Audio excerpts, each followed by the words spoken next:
Harry Potter and the Goblet of Fire. Chapter 3. The Invitation.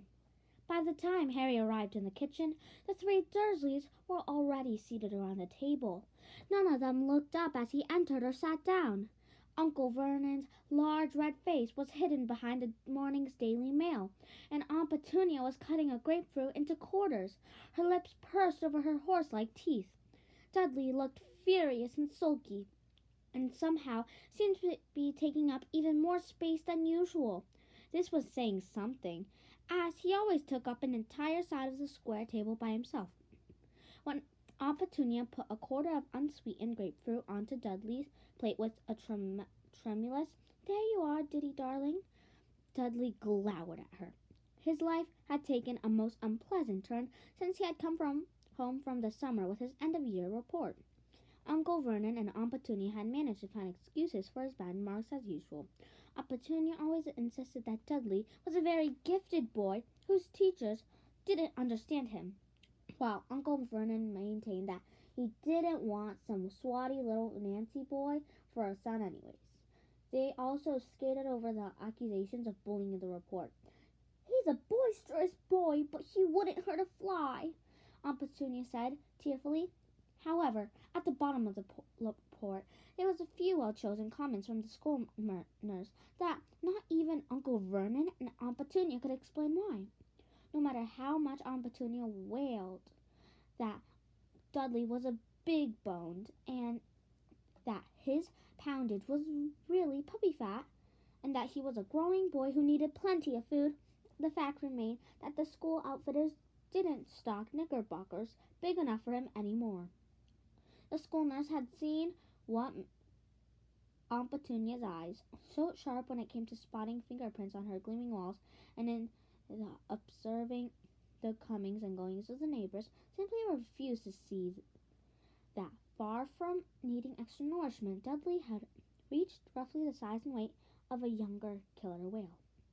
So after many tantrums, after arguments that shook Harry's bedroom floor, and after many tears from Aunt Petunia, the new regime had begun. The diet sheet that had been sent by the smelting school nurse had been taped to the fridge, which had been emptied of all of Dudley's favorite things: fizzy drinks and cakes, chocolate bars and burgers, and filled instead with fruit and vegetables, and the sort of things that Uncle Vernon called rabbit food. To make Dudley feel better about it all, Aunt Petunia insisted the whole family follow the diet too. She now passed a grapefruit quarter to Harry. He noticed that it was a lot smaller than Dudley's. Aunt Petunia seemed to feel that the best way to keep up Dudley's morale was to make sure that he did at least get more to eat than Harry. But Aunt Petunia didn't know that there was what was hidden under the loose floorboard upstairs. She had no idea Harry was not following the diet at all. The moment he had got wind of the fact that he was expected to survive the summer on carrot sticks, Harry had sent Hedwig to his friend with pleas for help, and they had risen to the occasion magnificently. Hedwig had returned from Hermione's house with a large box stuffed full of sugar-free snacks. Hermione's parents were dentists. Hagrid, the Hogwarts gamekeeper, had obliged with a sack full of his homemade rock cakes. Harry hadn't touched these. He had too much experience of Hagrid's cooking. Miss Weasley, however, had sent the family owl Errol with an enormous fruitcake and assorted meat pies. Poor Errol, who was elderly and feeble, who needed a full 5 days to recover from the journey. And then, on Harry's birthday, which the Dursleys had completely ignored, he had received 4 superb birthday cakes, one each from Ron, Hermione, Hagrid, and Sirius. Harry still had 2 of them left, and still looking forward to a real breakfast when he got back upstairs, he ate his grapefruit without complaint. Uncle Vernon laid aside his paper with a deep sniff of disapproval and looked down at his own grapefruit quarter. "Is this it?" he said grumpily to Aunt Petunia. Aunt Petunia gave him a severe look and then nodded pointedly to Dudley, who had already finished his own grapefruit quarter and was eyeing Harry with a very sour look in his piggy little eyes. Uncle Vernon gave a great sigh, which ruffled his large bushy mustache, and picked up his spoon. The doorbell rang.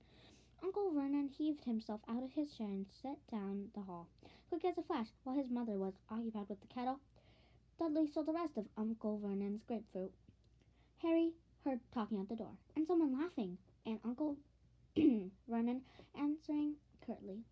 The front door closed, and the sound of ripping paper came from the hall. Aunt Petunia set the teapot down on the table and looked curiously around to see where Uncle Vernon had got to. She didn't have to wait long to find out. After about a minute, he was back. He looked livid. "You!" he barked at Harry in the living room. "Now!" Bewildered, wondering what on earth he was supposed to have done this time, Harry got up and followed Uncle Vernon out of the kitchen and into the next room.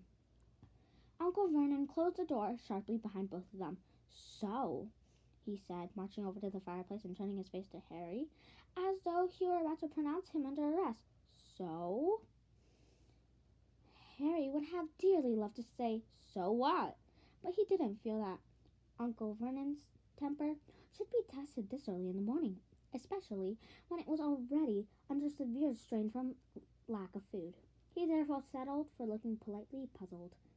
"This just arrived," said Uncle Vernon. He brandished a piece of purple writing paper at Harry. "A letter about you."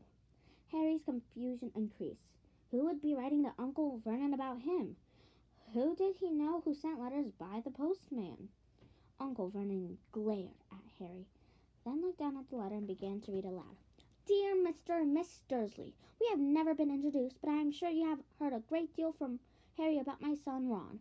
As Harry might have told you, the final of the Quidditch World Cup takes place this Monday night, and my husband, Arthur, has just managed to get prime tickets through his connections at the Department of Magical Games and Sports. I do hope you allow us to take Harry to the match, as this is really a once-in-a-lifetime opportunity. Britain hasn't hosted the Cup for 30 years, and tickets are extremely hard to come by. We would, of course, be glad to have Harry stay for the remainder of the summer holidays and see him safely on the train back to school. It would be best for Harry to send us your answer as quickly as possible in the normal way, because the Muggle postman has never delivered to our house, and I am not sure he even knows where it is. Hoping to see Harry soon. Yours sincerely, Molly Weasley. P.S. I do hope we put enough stamps on." Uncle Vernon finished reading, put his hand back in his breast pocket, and drew out something else. "Look at this," he growled. He held up the envelope in which Miss Weasley's letter had come, and Harry had to fight down a laugh. Every bit of it was covered in stamps except for a square inch on the front, onto which Miss Weasley had squeezed Dursley's address in minute writing. "She did put enough stamps on it then," said Harry, trying to sound as though Miss Weasley was a mistake anyone could make. His uncle's eyes flashed. "The postman noticed," he said through gritted teeth. "Very interesting to know where this letter came from," he was. That's why he rang the doorbell. Seemed to think it was funny. Harry didn't say anything. Other people might not understand why Uncle Vernon was making a fuss about too many stamps. But Harry had lived with the Dursleys too long not to know how touchy they were about anything even slightly out of the ordinary. Their worst fear was that someone would find out that they were connected, however distantly, with people like Miss Weasley. Uncle Vernon was still glaring at Harry, who tried to keep his expression neutral. If he didn't do or say anything stupid, he might just be in for the treat of a lifetime. He waited for Uncle Vernon to say something, but he merely continued to declare. Harry decided to break the silence. "So, can I go then?" he asked. A slight spasm crossed Uncle Vernon's large purple face. The mustache bristled. Harry thought he was going to on behind the mustache. A furious battle as two of Uncle Vernon's most fundamental instincts came into conflict. Allowing Harry to go would make Harry happy, something Uncle Vernon had struggled against for 30 years. On the other hand, allowing Harry to disappear to the Weasleys for the rest of the summer would get rid of him 2 weeks earlier than anyone else would have hoped, and Uncle Vernon hated having Harry in the house. To give himself thinking time, it seemed he looked down at Miss Weasley's letter. "Who is this woman?" he said, staring at the signature with distaste. "You've seen her. She's my friend Ron's mother. She was meeting him off the school train at the end of the last term." He had almost said Hogwarts Express, but that was sure way to get his uncle's temper up. Nobody ever mentioned the name of Harry's school aloud in the Dursley household. Uncle Vernon screwed up his enormous face as though trying to remember something very unpleasant. Dumpy sort of woman, he growled finally. Loads of children with red hair. Harry frowned. He thought it was a bit rich of Uncle Vernon to call anyone dumpy, when his own son Dudley had finally achieved what he had been threatening to do since the age of 3, and became wider than he was tall. Uncle Vernon was perusing the letter again. Quidditch, he muttered under his breath. Quidditch, what is this rubbish? Harry felt a second stab of annoyance. It's a sport, he said shortly. Played on the broom. All right, said Uncle Vernon loudly. Harry saw with some satisfaction that his uncle looked vaguely panicky. Apparently, his nerves couldn't stand the sound of the word broomsticks in his living room. He took refuge in perusing the letter again. Harry saw his lip form the words, "Send us your answer," in the normal way. He scowled. What does she mean, the normal way? Normal for us, said Harry. Before his uncle could stop him, he added, owl post. That's what's normal for wizards. Uncle Vernon looked as outraged as Harry just had uttered a disgusting swear word. Shaking with anger, he shot a nervous look through the window, as though expecting to see some of the neighbors with their ears pressed against the glass. How many times do I have to tell you not to mention that unnaturalness under my roof? He asked, his face now a rich plum color. You stand here in the clothes Petunia and I have put on your ungrateful back only after Dudley finished with them, said Harry coldly. And indeed, he was dressed in a sweatshirt so large for him that he had to roll back the sleeves 5 times so he would be able to use his hands, and which fell past his knees of his extremely baggy pants. I will not be spoken to like that, said Uncle Vernon, trembling with rage. But Harry wasn't going to stand for this. Gone were the days when he had been forced to take every single one of the Dursleys' stupid rules. He wasn't following Dudley's diet, and he wasn't going to let Uncle Vernon stop him from going to the Quidditch World Cup, not if he could help it. Harry took a deep, steadying breath and then said, Okay, I can't see the World Cup. Can I go now then? Only I've got a lot of Sirius I want to finish, my godfather. He had done it. He had said the magic words. Now he watched the purple recede blotchily from Uncle Vernon's face, making it look like badly mixed blackcurrant ice cream. You're writing to him, are you? Said Uncle Vernon in a would-be calm voice, but Harry could see the pupils of his tiny eyes contract with sudden fear. Well, yeah, said Harry casually. It's been a while since he heard from me, and, if he doesn't, he might start thinking something's wrong. He stopped there to enjoy the effect of these words. He could almost see cogs working under Uncle Vernon's thick, dark, neatly parted hair. If he tried to stop Harry writing to Sirius would think Harry was being mistreated. If he told Harry he couldn't go to the Quidditch World Cup, Harry would write and tell Sirius, who would know Harry was being mistreated. There was only one thing for Uncle Vernon to do. Harry could see the conclusion forming in his uncle's mind, as though the great mustached face were transparent. Harry tried not to smile, to keep his own face as blank as possible, and then, well, all right then, you can go to this World Cup thing. You write and tell these Weasleys they're going to pick you up. Mind, I haven't got time to drop you all over the country. And you can spend the rest of the summer there, and you can tell your godfather, tell him you're going. Okay then, Harry said brightly. He turned and walked toward the living room door, fighting the urge to jump into the air and whoop. He was going to the Weasleys. He was going to watch the Quidditch World Cup. Outside in the hall, he nearly ran into Dudley, who had been lurking behind the door, clearly hoping to overhear Harry being told off. He looked shocked to see the broad grin on Harry's face. That was an excellent breakfast, wasn't it? Said Harry. I feel really full, don't you? Laughing at the astonished look on Dudley's face, Harry took the stairs three at a time, and hurled himself back into his bedroom. The first thing he saw was that Hedwig was back.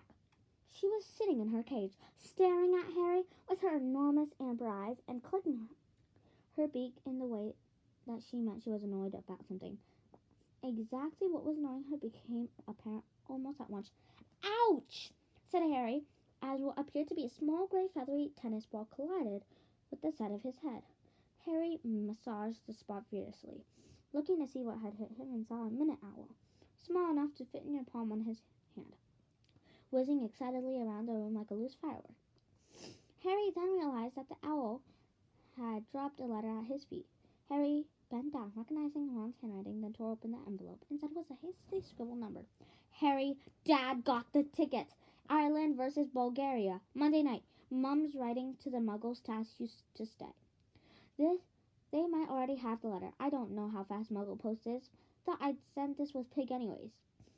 Harry stared at the word pig, then looked at the tiny owl now zooming around the little fixture on the ceiling. He had never seen anything that looked less like a pig. Maybe he couldn't read Ron's writing. He went back to the letter. "We're coming for you whether the Muggles like it or not. You can't miss the World Cup. Only Mom and Dad reckon it's better if we pretend to ask their permission first. If they say yes, send Pig back with your answer pronto, and we'll come and get you at 5 o'clock on Sunday. If they say no, send Pig back pronto, and we'll come and get you at 5 o'clock on Sunday anyways." Hermione is arriving this afternoon. Percy started work, the Department of International Magical Cooperation. Don't mention anything about abroad while you're here unless you want to see the pants bored off you. See you soon. Ron. "Calm down," Harry said as a little owl flew over his head, twittering madly with what Harry could assume was pride at having delivered the letter to the right person. "Come here. I need you to take my answer back." The owl fluttered down on top of Hedwig's cage. Hedwig looked coldly up at it, as though daring it to try to come any closer. Harry seized his eagle feather quill at once, grabbing a fresh piece of parchment and wrote, "Ron, it's all okay. The Muggles say I can come. See you 5 o'clock tomorrow. Can't wait. Harry." He folded this note up very small and with immense difficulty, tying it to the tiny owl's leg as it hopped on the spot with excitement. The moment the note was secure, the owl was off again. It zoomed out of the window and out of sight. Harry turned to Hedwig. "Feeling up to a long journey?" he asked her. Hedwig hooted in a dignified sort of way. "Can you take this serious for me?" he said, picking up this letter. "Hang on, I just want to finish it." He unfolded the parchment and hastily added a postscript. "If you want to contact me, I'll be at my friend Ron Weasley's for the rest of the summer. His dad got us tickets for the Quidditch World Cup." The letter finished, he tied it to Hedwig's leg. She kept unusually still, as though determined to show him how a real post owl should behave. "I'll be at Ron's when you get back, all right," he told her. She nipped her finger affectionately, then, with a soft swishing noise, spread her enormous wings and soared out of the open window. Harry watched her out of sight, then crawled under his bed, wrenched up the loose floorboard, and pulled out a large chunk of birthday cake. He sat there, on the floor, eating it, savoring the happiness that was flooding through him. He had cake, and Dudley had nothing but grapefruit. It was a bright summer's day. He would be leaving Privet Drive tomorrow. His scar felt perfectly normal again, and he was going to watch the Quidditch World Cup. It was hard, just now, to feel worried about anything, even Lord Voldemort.